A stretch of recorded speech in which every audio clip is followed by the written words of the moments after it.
Paul, in his letters, is calling for a universal human community. But in doing that, he actually is speaking against what we would typically think of as religion. Like other natural beings, we're born into a family. And typically, we're also born into a society. When you're born into a family, you grow up thinking that the way you do things is just the way things are done. And you could say we have almost a religious attitude towards our family practices. We think that, lunch and supper and breakfast are going to happen at these times. And when we have supper, we sit around the table in this way. And we open our Christmas presents on Christmas Eve or on Christmas morning or whatever the family's practices happen to be. But the point is, when we grow up into a family, we really do adopt those things, which are actually quite contingent, as if they were necessary. And those things are pretty interesting and important, like they're what provide the substance and fabric of a rich and developed family life. They are very meaningful traditions. But to the one growing up, they don't seem optional. Well, the fact is, religious practices have typically been like that too. When we grow up into societies, just like when we grow up into families, typically we grow up inheriting and embracing a bunch of traditional societal practices. And the traditional religions, Greek religion, the ancient Jewish religion, the Hopi religion, the religion of the Vedic peoples, these are religions which are coextensive with societies, right? We say the Greek religion because we don't mean an optional thing that someone might or might not embrace. We mean the religious practices that were the same as membership in the Greek community. When we say the Hopi religion, we mean the religious practices that were the same as membership in the Hopi people. So what do we mean by those religious practices?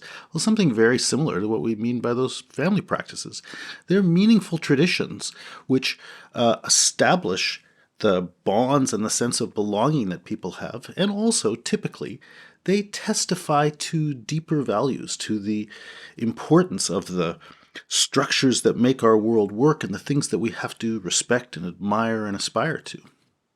So in that sense, whether in the family or whether in a society, these religious traditions, are quite meaningful and important things, but they're contingent. So again, going back to the family, you don't have to sit around the table this way when you have breakfast. You don't have to open your presents on Christmas Eve or whatever it is. And similarly, with the religious traditions, you don't have to paint your face in this way or dance in this way. It's not nonsense that you do it. There's a lot of reason, good reason, why that thing developed. But the important thing is the reason it developed and the thing it's trying to accomplish, not the specificity of the fact of that practice. But what happens though? Just like in the family, people grow up imagining those practices are absolute.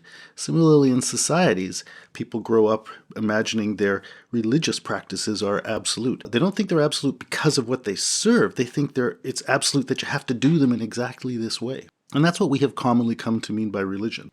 So in that sense, religion is in a way coextensive with community, but with an exclusive community. The community that does things this way, not that way. And while it is in a way empowering in that it is part of what allows those people to have a sense of belonging and ideally is orienting them towards important things, it's also exclusionary and limiting. It's setting up a situation where you're only part of the community if you do this. And the reasons people end up embracing it are typically not because of what those things are about, but just because they take it as absolute that we have to do things the way we've done them. Well, that is what Paul is critical of.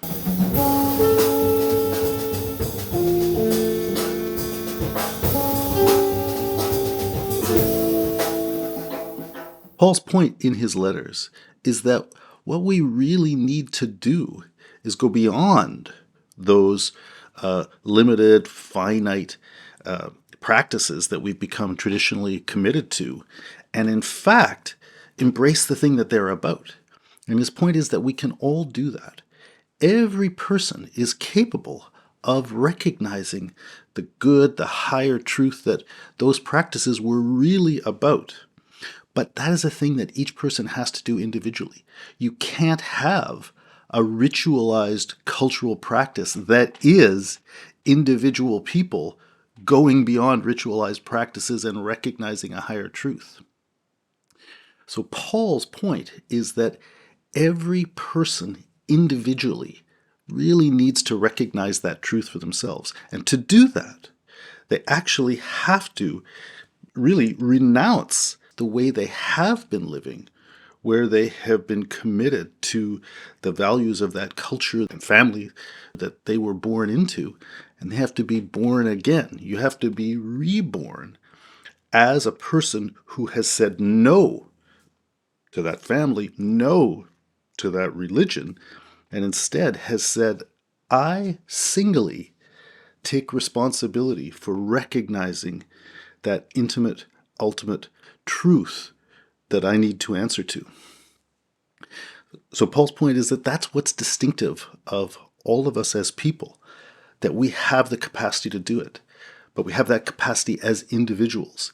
And so it is up to each individual to convert, which means to turn away from all those things. Turn away from religion in the normal sense. Turn away from your family and embrace individually that thing that you singly are going to take responsibility for recognizing through the inner testimony of your own spirit. You in yourself, and everybody in their own self, has the capacity to recognize that absolute truth. So that's really what it is to be a person. To be a person is to be that kind of being, seemingly unlike anything else in the world, any other natural being, that can recognize the absolute truth.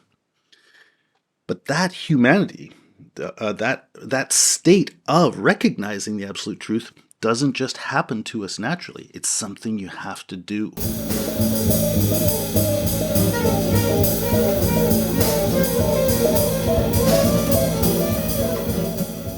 So Paul's point is then that we have to realize our humanity by performing it, by transforming ourselves and recognizing that truth whereby we fulfill our distinctive human capacity. In doing that, it doesn't matter whether we were born man, woman, free, slave, Gentile, or Jew, doesn't matter. Wherever you come from, you have that capacity by virtue of being a person. But you singly have to make it be the case that you have realized that within you. When we do that, we're defining ourselves by that unique and most important part of our humanity, thereby opening up the possibility of recognizing our humanity in that capacity, that individual capacity to recognize absolute truth that everybody shares. Right? So Paul's vision is of a kind of universal equality of persons because of the capacity of each person to recognize the ultimate truth. And so he's really calling for the establishment of a new kind of universal community, a kind of community that goes beyond religion and beyond family, and is found in that community of people who have made this change. But that's also a community that has nothing else that can support it, by which I mean it's always going to be the case that you had to do it. You had to be the one who made that recognition and brought yourself into that situation. And that's a challenging and difficult one. And so the thing we owe to each other then is a kind of mutual support in that faith. And so that's what Paul then wants us to do. He wants us to make that recognition and establish a society in which we support each other in the embrace of that ultimate value. And that's the universal community he calls for.